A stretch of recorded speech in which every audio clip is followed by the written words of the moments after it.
आज के इस रोड शो में मेरे साथ उपस्थित मेरे साथी श्री नलिन कटील जी, जो प्रदेश के अध्यक्ष हैं, कर्नाटक सरकार में मंत्री श्री सुधाकर जी, हमारे बहुत ही प्रिय मित्र और आपके प्रत्याशी सीकर रामचंद्र गौड़ा जी, और यहाँ उपस्थित भारतीय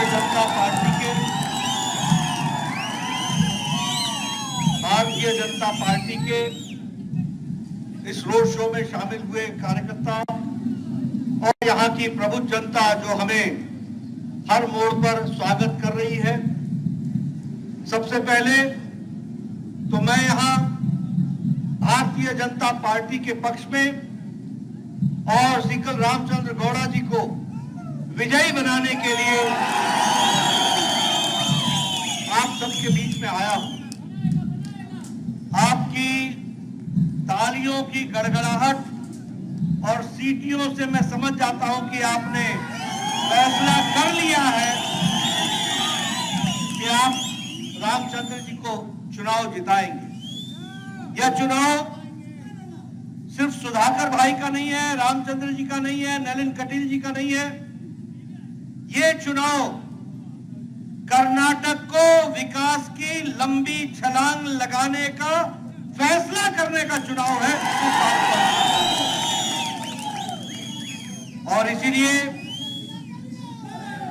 समय की आवश्यकता है, समय की जरूरत है कि हम यह डबल इंजन की सरकार को डबल स्पीड से फिर से चला करके आगे ले जाए। जब हम डबल इंजन की सरकार बोलते हैं तो हमारा कहना बड़ा स्पष्ट है। तजुर्बे हमको बताते हैं कि जब जब केंद्र में नरेंद्र मोदी जी की सरकार रही है तो कर्नाटक का तीव्र गति से विकास हुआ है, और उसके लिए येडियुरप्पा जी का और बोम्मई जी का भी बहुत बड़ा योगदान है, जिसको आपको याद है। लेकिन याद करो, जब 2018 में मोदी जी की सरकार थी और नीचे कुमारस्वामी के साथ मिलकर सरकार बना ली थी, तो आपकी सारी स्कीमें रोक दी गई थी। आपको याद होगा कि यशस्विनी स्कीम, इसको रोक दिया गया। उसी तरीके से प्रधानमंत्री किसान सम्मान निधि में किसानों के नाम नहीं भेजे गए थे।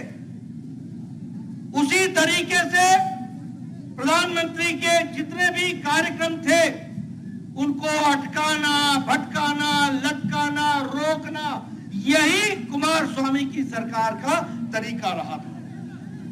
उससे पहले अगर हम जाएं तो सिद्धारमैया जी की भी सरकार को देखें तो उन्होंने भी भारतीय जनता पार्टी की स्कीमों को जनता को लाभ न हो जाए, मोदी जी का चेहरा सामने न आ जाए, इसकी साजिश। इसलिए मित्रों, सबसे पहली बात है कि अगर हम कर्नाटक का विकास चाहते हैं तो हमको मोदी जी को आशीर्वाद देते हुए और भारतीय जनता पार्टी की बोम्मई सरकार को फिर से लाना है, रामचंद्र गौड़ा को फिर से हमको एमएलए बनाना है। इसलिए विकास को रोकने का काम कांग्रेस पार्टी कर रही है। बोलिए, आप रोकने देंगे? रोकने देंगे? आप इसको चलाए रखेंगे ना? बीजेपी को कमल के निशान पर वोट डालेंगे ना? अब दूसरी बात मैं आपको कहना चाहता हूं। आप बताइए, जब ये सिद्धारमैया की सरकार थी तो सांप्रदायिक सद्भाव समाप्त हुआ था कि नहीं हुआ था? आप बताइए, पीएफआई के गुंडे देश को मुसीबत में डालने का काम कर रहे थे कि नहीं कर रहे थे? आप बताइए, आम आदमी का जान माल का खतरा हो गया था कि नहीं हो गया था? और आप बताइए कांग्रेस पार्टी के लोग इनका समर्थन कर रहे थे कि नहीं कर रहे थे? और देखो, सबूतों के आधार पर, ठोस आधार पर पीएफआई को एंटी नेशनल, राष्ट्रवाद विरोधी संगठन करार दिया गया और उसको बैन किया। उसको हम लोगों ने बैन किया, ये हमको समझना चाहिए। लेकिन सिद्धारमैया जी ने 170 केस पीएफआई के वापस लिए, 1750 लोगों को जेल से छोड़ा। ऐसी सरकार आने देना है क्या? आने देना है क्या? पीएफआई पर बैन लगा रहना चाहिए कि नहीं लगा रहना चाहिए? लगा रहना चाहिए कि नहीं? अगर लगा रहना चाहिए तो कमल के निशान पर बटन दबाना चाहिए। ये भी आप देखिए, अभी डीके शिव कुमार बोल रहे हैं कि हम पीएफआई से बैन उठाएंगे। ऐसे लोगों को आने देना है क्या? ऐसे लोग चाहिए क्या? अब दूसरी बात, तीसरी बात सुन लीजिए। बोमई साहब ने शेड्यूल कास्ट, हमारे दलित भाइयों का 2% उनका रिजर्वेशन बढ़ाया।